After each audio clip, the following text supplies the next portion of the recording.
Bonjour à tous et bienvenue dans cette mini-formation. Alors pourquoi je l'ai faite?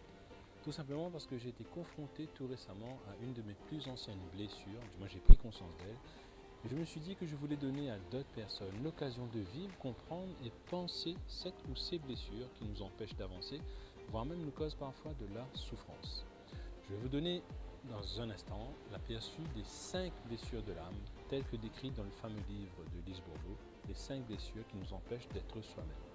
Cette mini-formation aura pour objectif de vous donner un aperçu général de chaque blessure, ainsi que de ses manifestations et pourquoi pas aussi comment arriver à les penser. Et tout cela afin que vous puissiez mieux comprendre comment elles peuvent affecter votre vie. Petit 1, on va partir. Quelles sont ces 5 blessures? D'accord. Tout d'abord, nous avons la blessure de rejet. La blessure de rejet est causée par le sentiment de ne pas être aimé ou accepté pour qui nous sommes. Elle peut se manifester par un manque de confiance en soi, un besoin constant d'approbation, de la dépendance émotionnelle et des difficultés également à s'affirmer. La deuxième blessure, c'est la blessure d'abandon. Alors, cette blessure est causée par la perte d'une figure d'attachement ou d'une relation importante. Elle peut se manifester par la peur de l'engagement, la difficulté à faire confiance aux autres et aussi de l'auto-sabotage dans les relations ainsi que la dépendance affective. En 3, nous avons la blessure d'humiliation. Alors, la blessure d'humiliation est causée par la honte, le ridicule ou l'humiliation publique. Elle peut se manifester par de la timidité, de l'anxiété sociale, de l'isolement et également la recherche de perfection.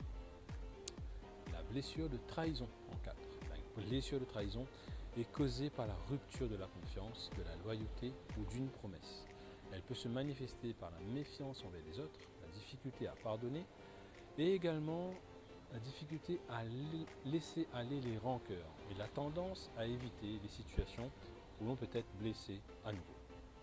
Et en 5, nous avons la blessure d'injustice. La blessure d'injustice est causée par l'impression d'être traité injustement ou même d'avoir été victime d'une injustice.